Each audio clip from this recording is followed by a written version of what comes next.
Hello everyone, আজ যার video দেখছেন তাকে আপনারা অনেকেই চেনেন। তো যাই হোক, বেশি কথা না বলে এখানে দেখতেই পাচ্ছেন যে আমাদের মহারানী অর্থাৎ বরফি রানীর আজকে ভিডিও নিয়ে চলে এসেছি। যথারীতি ও আজকে বেরুবেরুর নাম শুনে টোটো গাড়িতে উঠে গেছে এবং খুব খুশিতে ঝটপট করে মানে রেডি টেডি হয়ে টোটো গাড়িতে উঠে গেছে। তবে টোটো গাড়িতে উঠে ও কিন্তু একটা সেকেন্ডও স্থির ছিল না, মানে খুবই ছটপটে। আর গোটা টোটো গাড়িটাতে ও খুব লাফাঝাপা করেছে, মানে ও একদমই শান্ত নয়, খুবই চঞ্চল একটা বাচ্চা। তো যাই হোক, নতুন জায়গায় এসে ও খুব অস্থির হয়ে পড়েছিল যে কোথায় এসছে কি ব্যাপার। তবে কি বলুন তো, ওখানে না অনেক ডগিরা ছিল। তো ওখানে দেখেও আমি তো খুবই ভয় পেয়ে গেছিলাম যে ও কি রিয়্যাক্ট করবে। অ্যাকচুয়ালি ও কোনো ডগি পছন্দ করে না, মানে ও নিজে একা থাকে এটাই ঠিক আছে, বাট অন্য কোনো ডগিকে ও একদমই অ্যাকসেপ্ট করে না। হয়তো এটা ওর নেচার বা ওটা ওর কি বলবো স্বভাবের মধ্যে পড়ে, বাট অনেকেই আছে যারা কিন্তু অন্যান্য ডগির সাথে খুব মিলেমিশে থাকতে পারে। এবারে ভেতরে ও দেখছিল যে ওর আরেকটা বন্ধু ভেতরের দিকে আছে আর ও বাইরের দিকে আছে, তারপরে আস্তে আস্তে অন্যান্য ডগিরাও এসছিল। তো আমি না খুবই ভয় পেয়ে গেছিলাম যে ও কি করবে, কারণ আমি রাস্তায় ওকে জানালাতে যতক্ষণই বসিয়ে রেখেছি ততবারই দেখেছি যে ও খুব রেগে যায়, ওর গায়ের যে ফারগুলো সেগুলো একদম দাঁড়িয়ে যায়, খুব ঝগড়াঝাটি করে, এরকম ব্যাপার। তো এখানে একদম আমি ঢুকে গেলাম, আর ঢুকে গিয়ে আমাদেরকে একটা জায়গা দেওয়া হলো।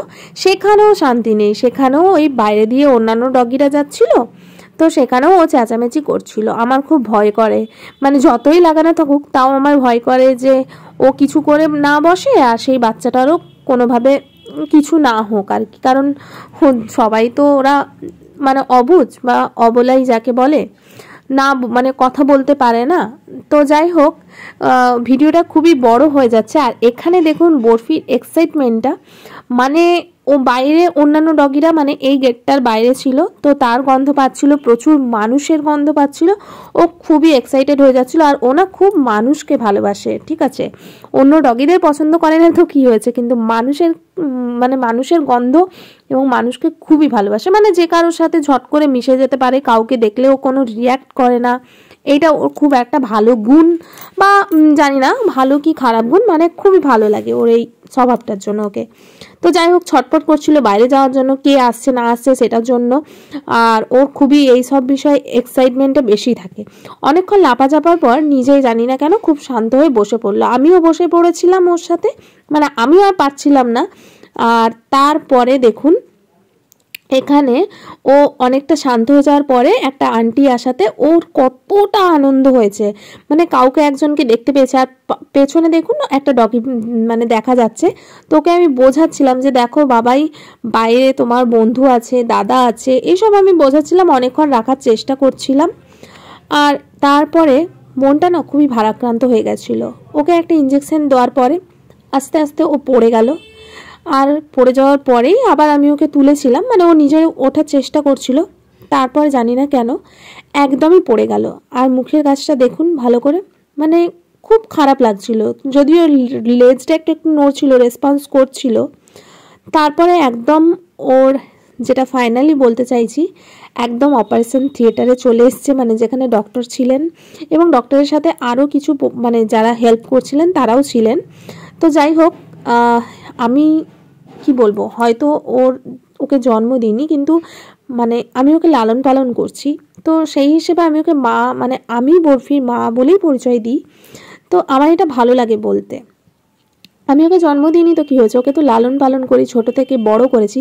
সত্যি কথা বলতে এই সিচুয়েশানটা আমার জন্য খুবই কষ্টদায়ক ছিল, কিন্তু একটা বাচ্চা যখন ভালো হয় তখন কোন মা না চায় যে তার ভালো হোক। তো যাই হোক, এই সময়টা খুবই আমার কষ্ট হচ্ছিল, আমি বলে বোঝাতে পারবো না যে কি কষ্ট হচ্ছিল। আমি শুধুমাত্র ভিডিওটা মেমোরি করে রাখার জন্য, মানে যাতে আমার কাছে থেকে যায়, সেই জন্যই আমি রেখেছিলাম। এরপরে ডাক্তারবাবুরা তাদের কাজকর্ম চালিয়ে যাচ্ছিল, খুব ভালোভাবেই সাকসেসফুল হয়েছিল। তো যাই হোক, এখানে দেখুন আসল ভিডিওটা একদম মানে এই জায়গাটা দেখার জায়গা নয়।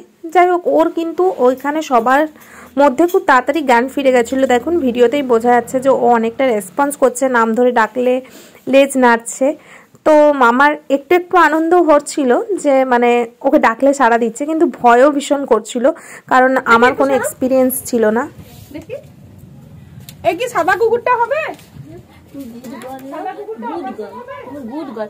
হ্যাঁ, তুমি গুড গার্ল না বরফি? বরফি আমাদের খুব গুড গার্ল, ও খুব কথা জানে, ও বেরু করতে যায়। বাবা কালকেও ভুগাড়ি করে গেছিল, হ্যাঁ বাবা, তাহলে এটা কিচ্ছু হয়নি, এটা কিচ্ছু হয়নি। পরে ও জ্ঞান ফিরে আসার পরে আমরা বাড়ি ফিরে চলে আসি। খুব টেনশনে ছিল। তো যাই হোক, একটা কথা আছে না, যার শেষ ভালো তার সব ভালো। তো যাই হোক, শেষটা সমস্ত কিছু ভালো ছিল। ওকে নিয়েও আসতে পেরেছি শান্তিমতো। আর লাস্ট এটা ঘরে এসে ও চুপ করে বসেছিল, এই চেয়ারটাই ওর ফেভারিট জায়গা।